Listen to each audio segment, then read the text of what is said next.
Okay, we're live again. Mauricio Garcia here, as always, excited to be able to start yet another podcast. And today we're going to talk about why we need to stop recruiting people to a business. And to talk about that, as always, we have the legend in business, the man, the myth, the legend, Mr. Hubert Humphrey, my friend and mentor. How are you? I'm doing great. Glad to be with you, Mauricio. Awesome. Well, let's get started. What do you mean by, let's stop recruiting people to a business? I know it's kind of just a phrase there, but there's a lot of depth to it. Well, it is, especially if you're in a team building business or you're building, you're marketing an opportunity to people. People don't want to be. Don't aim at their head and try to and get them to join a company. Or to join a product or something like that. Get them recruited toward an environment. Mm-hmm. Let the environment, let the atmosphere be able to make them feel what's going on. Let them have a sort of a conversion, if you will, emotionally, that pulls them into it. I call it MO-zone, the momentum zone. And we could have a whole podcast or two on MO-zone one day, but that momentum zone is where it's the way you walk, it's the way you talk, the way you look. It's like I like to. We do a lot of one-on-ones, but most of our success comes from getting these people to come to group meetings because you got the magic of a crowd, you got the environment, you got some people that know. You got some people at the meeting that know that.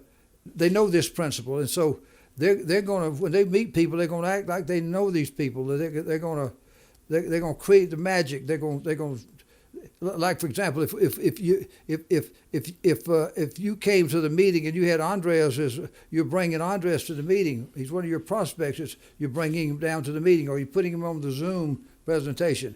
And of course, I'm gonna know a lot about him because you and I will have talked about him. I'm gonna borrow your relationship with him, and when I meet him, I'm gonna shake his hand. I'm gonna talk to him. I'll say something to him on Zoom because I'm gonna let him know that hey, he's a new old friend. I've been knowing you for 5 years. You've been knowing him for 6 years. So I've been knowing him 11 years. I just hadn't met him yet. So I've created. I want to recruit him more to a relationship, more to a feeling of mutual. We got like-minded people here.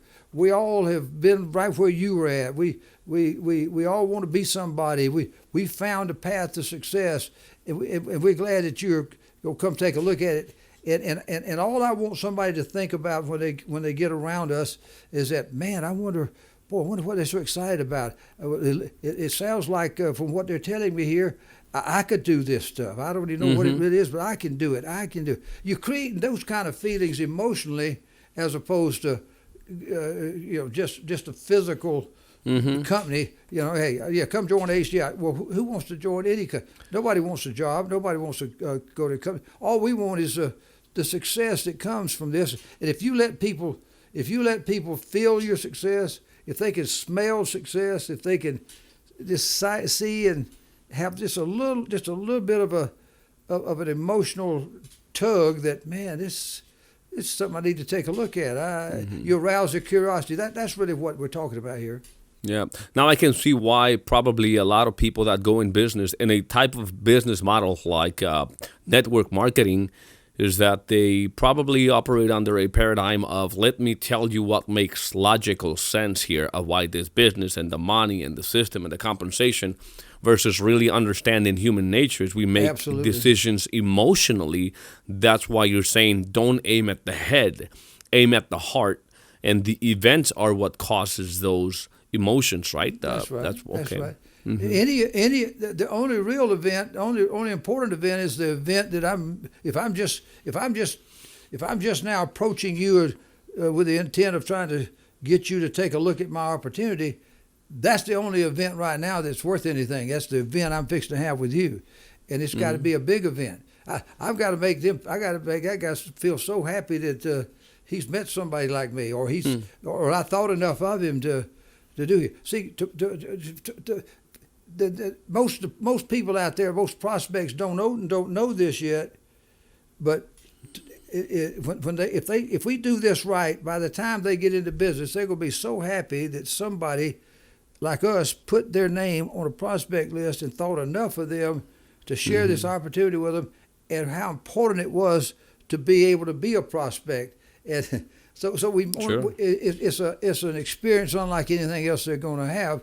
We're trying to create this world of opportunity that they get sucked into, they get pulled into, that they don't get anyplace else. If they have the same feelings someplace else, they still have those same feelings when they're around you, nothing's going to change. Mm-hmm. You know, it's got to be a little different there. And this whole thing about bringing people in, it's nothing hard. It's just, if you're excited, let them see your excitement. Let them feel your excitement. You don't have to be highly trained. I know a bunch of people that are really deep down inside are very excited, but they by nature they are inhibited. So I always tell people that one of the things we got to do is we've got to change your nature. Yeah, I remember when I was sitting in a room one time with Art Williams. I learned these lessons by mentors. I was sitting there with Art Williams. We got a group of new people there, and several of us leaders. And one of the up and coming guys out there was he was a good guy, but he was pretty quiet, you know. And Art was over telling him some of this very same stuff we're talking about here, and he says, and Art was saying, well, you know, you gotta show people your excitement. You gotta let them see your excitement. The guy says, well, Art, I'm kind of a quiet person. I've never really shown much excitement. I'm a passive person. That's my nature, and I'm kind of quiet. I just shy. You know, I don't want to come across bragging. It's my nature. Well, Art said, hey, change your dadgum nature. You got to change your nature, buddy. Yeah. And whatever you're feeling, in our business, let your light shine. Don't hide it, like the scripture says. Don't hide your candle up under a bushel basket. Put it up where everybody can see it, and let your light shine. And that light, like moths being drawn to a flame, people are drawn to an exciting person. You don't have to be a great, exciting person.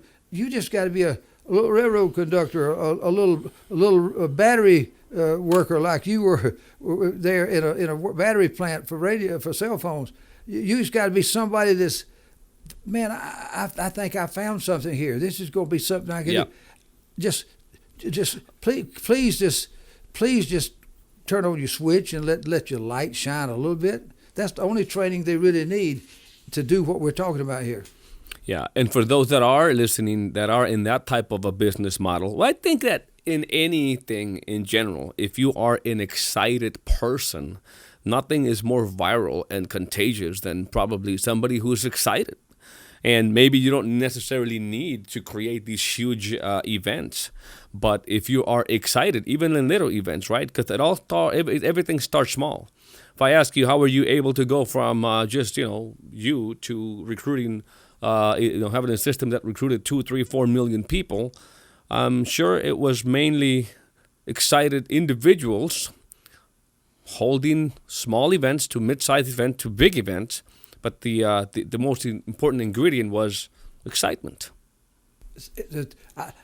I was excited genuinely because for the first time in 17 years, I finally was finding some place I thought I truly could escape from the railroad. Mm-hmm. I mean, I've been trying, and so I was just so excited about it. And anybody that got around me, it activated their curiosity and greed button, because they could. What's going on with Hubert? What's changed about Hubert? Man, I don't know what he's doing, but he's sure excited about it. That kind of stuff. And so you just got to let people just got to feel that about you, and just light your little flame, and go. Let them see your flame and light their little flame, their little torch, and then they can go light somebody's torch. And it's like the Olympic torch relay that goes on for a long period of time, and all the way it's going to end up over there in Tokyo, when they light the Olympic flame. But somebody had a torch. Somebody had a torch that got lit, who lit somebody else's flame, who lit somebody, all the way to eventually lighting the Olympic flame. And that's really what we're doing here. Yeah, I've heard you close some of your speeches with, that small sparks ignite great futures. That small spark, you're referring to excitement. That's right. I could describe this. Some of you'll appreciate this. Mm-hmm. It's like we're doing business evangelism. We're business evangelists. We're business missionaries. If you got a testimony of the gospel, that's not a head thing. That's a heart thing. Mm-hmm. And if you're out, just like when Jesus took his 12 apostles, he told them to go out and basically recruit the world, so to speak, by converting them. And they did it one heart at a time, one person at a time. And it's a contagious thing. It's if somebody's got it and you're in tune, if you're hungry and looking for something, and somebody's got that spiritual happiness, and you say, man, how do they get to be so happy and have so much peace? And you're ready, all of a sudden through a spiritual medium, you infect them, and they've got it. And that's how missionary works. That's how it works here. We're business evangelists, and I don't care if you're in a networking business or not. If you're in any kind of business, you're going to want clients to do business with your company. You're going to want employees to go to work for your company. Mm-hmm. You're going to want to have vendors that will want to be known as that. Hey, I do business with this company. Well, the more you let your light shine, the more you and you're recruiting. I don't care who you are. You're recruiting those people. Absolutely. You're recruiting employees. You're recruiting vendors. You're recruiting clients. It's all a recruiting process.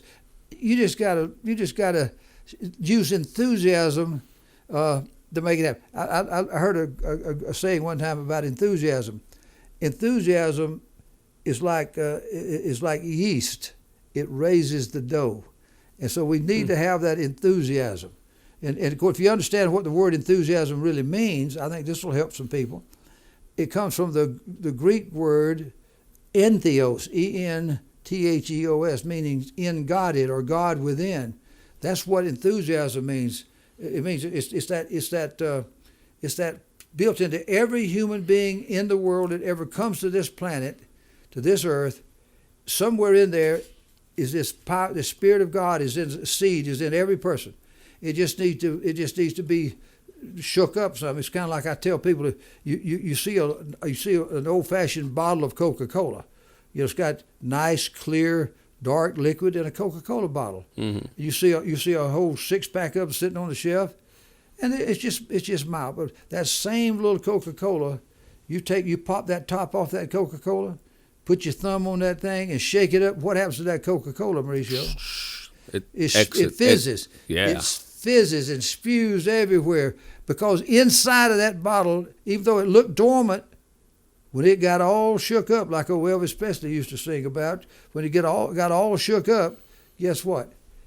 All of that carbonation and all that fizz, that dynamic energy inside that Coca-Cola was activated. And every human being is like that bottle of Coca-Cola, waiting on somebody to pop that top off, come put a helping hand, a thumb with them, show them a better way, and shake them up enough to unleash that entheos, that in Godedness. Great analogy. Well, with that analogy, I think we can wrap this podcast up. I couldn't come up with a better analogy. So let's go out there and let's go shake our carbon here and just spray everybody with enthusiasm and excitement, because nobody's going to join somebody who is not enthusiastic and excited about whatever it is that we're doing. So before we wrap it up, though, I do want to remind you that this podcast is being sponsored by Hegemon Group International.